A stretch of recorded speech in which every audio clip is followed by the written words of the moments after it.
आइए आज a letter to God, ये क्लास 10th यूपी बोर्ड का दूसरा पार्ट जो है इसका अध्ययन करते हैं। बहुत इंपॉर्टेंट पार्ट है, ठीक है। क्वेश्चन इससे अक्सर आते हैं परीक्षा में और इसको ध्यान से पढ़िएगा, बहुत इंटरेस्टिंग भी लगेगा आपको। वीडियो बहुत इंटरेस्टिंग होने वाली है, शुरू से लास्ट तक बने रहिए। देखिए इसके राइटर कौन है, जीएल फ्यूंट्स हैं। कौन है, जीएल फ्यूंट्स। तो इनको ये आप स्पेलिंग भी याद कर लीजिए, पार्ट का नाम भी सहित, क्योंकि परीक्षा में लिखने के लिए आ सकता है कौन पार्ट से लिया गया है, कौन इसके राइटर हैं।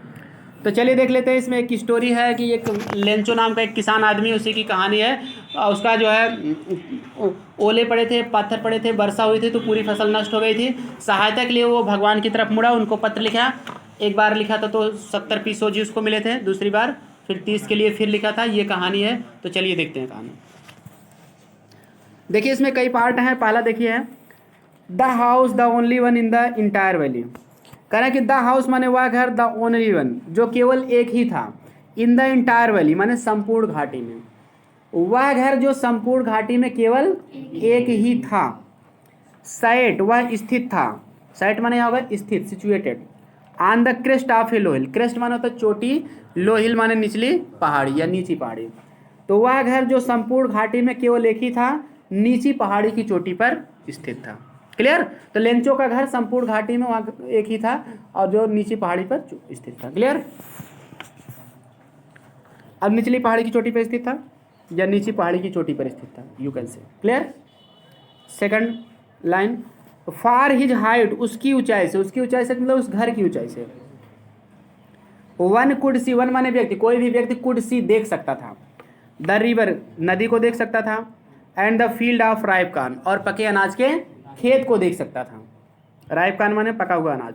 डाटेड विद द फ्लावर, जो फूलों से आच्छादित थे। डाटेड विद मतलब आच्छादित होना, खिले होना, बिखरे होना। क्लियर। तो कहने का मतलब फ्रॉम हिज हाइट, उसकी ऊंचाई से, one could see the river and the field of ripe corn dotted with the flowers. उसकी ऊंचाई से कोई भी व्यक्ति नदी को और फूलों से आच्छादित पके अनाज के खेत को देख सकता था। That always promised a good harvest, that always promise जो हमेशा वादा करते थे। ए गुड हार्वेस्ट माने एक अच्छी फसल, जो हमेशा एक अच्छी फसल देने का वादा करते थे। कहने मतलब आशा दिलाते थे, वादा करने मतलब।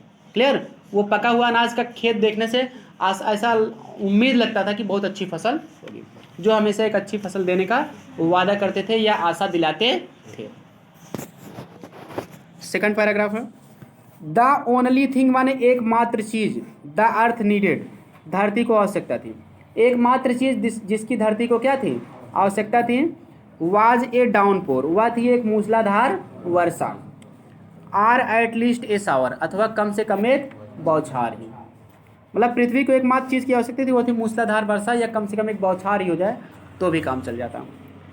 थ्रू आउट द मॉर्निंग माने पूरी सुबह, Lencho Who knew his fields intimately, जो अपने खेतों को घनिष्ठ रूप से जानता था। इंटीमेटली माने वो क्या होता है, घनिष्ठ रूप से, बहुत अच्छे से, अच्छे तरीके से जानता था।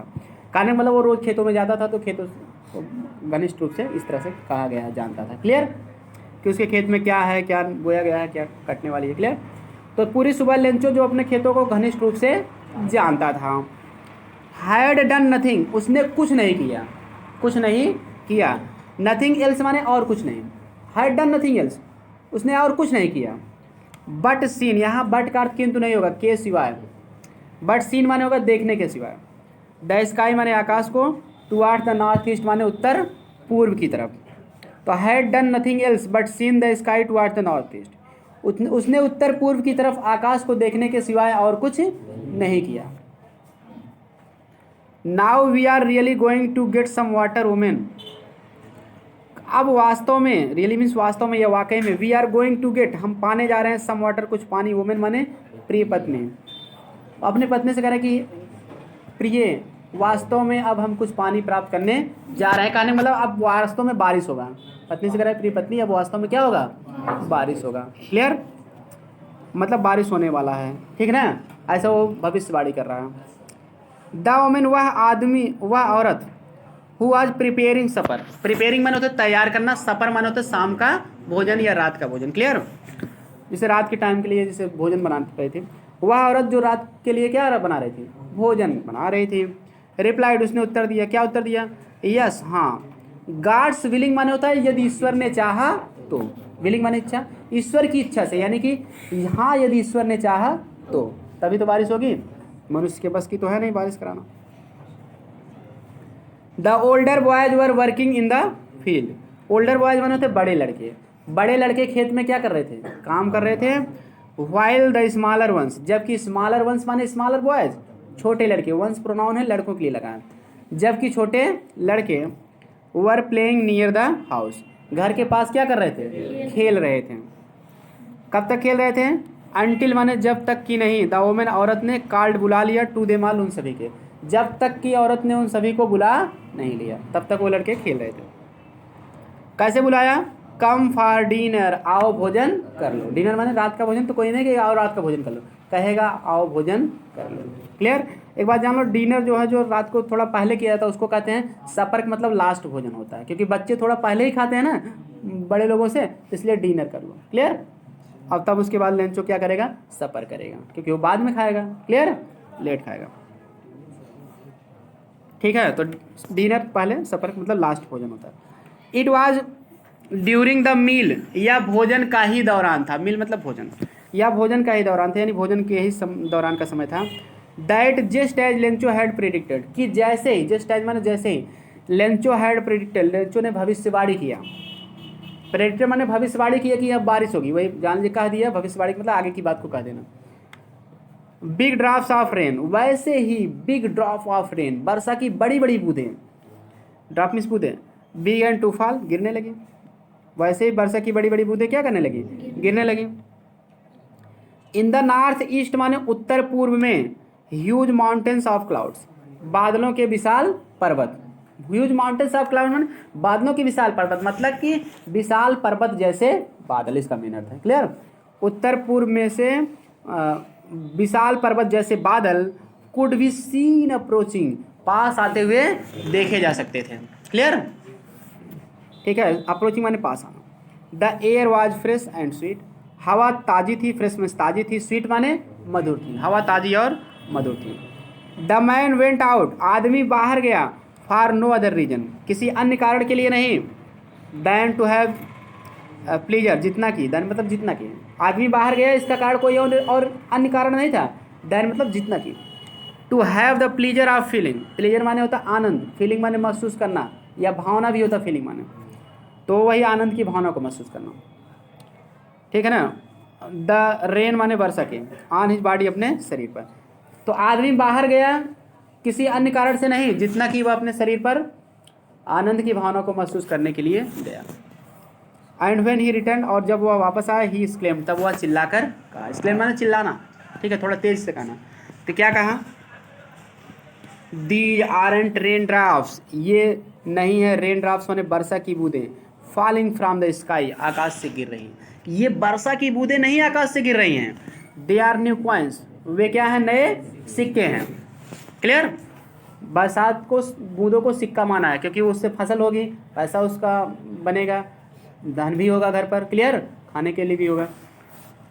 तो चलिए, जब बहुत ज़्यादा ज़रूरत रहती पानी की तो बरसात होता, तो ये होता कि चलो ये बहुत अच्छा बारिश हुई, जान लीजिए सिक्का बरस रहा है, जान लीजिए खेत में यूरिया भगवान डाल दिए हैं, इतना काम करेगा ये। क्लियर, ये बरसात जो है उतना हरा भरा करेगा, कहने का मतलब। क्लियर, तो वही कह रहा कि ये नए सिक्के हैं। Big drops are 10 cent pieces, बड़ी बूंदें 10 सेंट के सिक्के हैं, बड़ी बूंदों को कितना मान लिया हो, 10 सेंट के सिक्के मान लिया गया है।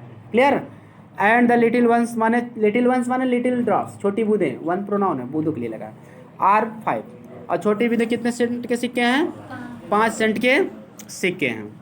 क्लियर, फिर कह रहा है विथ ए सेटिस्फाइड एक्सप्रेशन, एक संतुष्ट भाव के साथ, एक संतुष्ट भाव के साथ, ही रिगार्डेड, उसने देखा, the field of ripe corn, पके अनाज के खेत को, विथ इट्स फ्लावर, इसके फूलों सहित। एक संतुष्ट भाव के साथ उसने पके अनाज के खेत को उसके फूलों सहित देखा। Derived in A curtain of rain, जो वर्षा के आवरण में, ड्राइव्ड माने ढके हुए थे। क्लियर, कर्टन माने होता आवरण या पर्दा। बट सडनली, लेकिन अचानक, ए स्ट्रांग विंड, एक तेज हवा, स्ट्रांग विंड माने तेज हवा जिसको आंधी कहते हैं, बिगन टू ब्लो, बहने लगे, and along with the rain, और वर्षा के साथ साथ, एलॉन्ग विद मतलब साथ साथ, वेरी लार्ज हेल स्टोन, बहुत लार्ज बड़े बड़े हेल स्टोन्स माने ओले, बिगन टू फॉल, गिरने लगे। और वर्षा के साथ साथ बहुत बड़े बड़े ओले गिरने लगे। दीज ट्रूली डिड रिजेंबल, ये वास्तव में डिड रिजेंबल माने मिलते जुलते थे। न्यू सिल्वर क्वाइंस, नए चांदी के सिक्के से, ये वास्तव में नए चांदी के सिक्के से मिलते जुलते थे। द बॉयज एक्सपोजिंग देमसेल्फ, लड़के स्वयं को एक्सपोजिंग माने खुला छोड़ना, नंगे ही निकल जाना, भीगने की परवाह ना करना, बच्चे हैं इसलिए लड़के स्वयं को खुला छोड़ दिए। टू द रेन माने वर्षा के लिए, वर्षा के लिए स्वयं को क्या खुला छोड़ दिए। रैन आउट, और बाहर निकल पड़े। टू कलेक्ट माने इकट्ठा करना या बीनना। द फ्रोजन पल्स माने जमा हुआ मोती अर्थात ओला। लड़के स्वयं को वर्षा के लिए खुला छोड़ दिए, मतलब नंगे ही बाहर निकल पड़े और और जमे हुए मोती को क्या करने लगे, यानी अर्थात ओले को बीनने लगे। क्लियर, मतलब भीगने की परवाह किए बिना बाहर चले गए। ठीक है, एक्सपोजिंग देमसेल्फ मतलब स्वयं को वर्षा के लिए खुला छोड़े। It is really getting bad now, अब वास्तव में बुरा हो रहा है। इस क्लेम्ड द मैन, आदमी ने चिल्लाकर कहा। I hope it Passage quickly, मैं आशा करता हूँ कि यह जल्द ही क्या हो जाएगा, समाप्त हो जाएगा। It did not pass quickly, यह जल्द ही समाप्त नहीं हुआ। फार एन आवर, 1 घंटे तक। द हेल रेंड, ओले रेंड माने यहाँ पड़े होगा, बरसक मतलब पड़े क्योंकि पानी के साथ ही आता है। 1 घंटे तक ओले पड़े, कहाँ कहाँ पड़े, ऑन द हाउस घर पर पड़े, द गार्डन बगीचे में पड़े, द हिल साइड पहाड़ी की तरफ पड़े, द कार्न फील्ड अनाज के खेत में पड़े, ऑन द होल वैली संपूर्ण घाटी में पड़े। द फील्ड वाज वाइट, खेत सफ़ेद हो गया था। एज इफ माने मानो, कवर्ड विथ साल्ट, नमक से ढक गया, मानो नमक से ढक गया, इतना सफ़ेद हो गया। Not a leaf remained on trees, पेड़ों में एक भी पत्ती नहीं बची। रिमेंड में रहना, बचना। The corn was totally destroyed, अनाज पूरी तरह से नष्ट हो गया था। The flowers were gone from the plants, फूल पौधों से जा चुके थे। Lencho soul was filled with sadness, Lencho की आत्मा दुख से भर गई थी। When the storm had pass, जब तूफान समाप्त हुआ। He stood in the middle of the field, तब वह खेत के बीच में स्टूड खड़ा हो गया।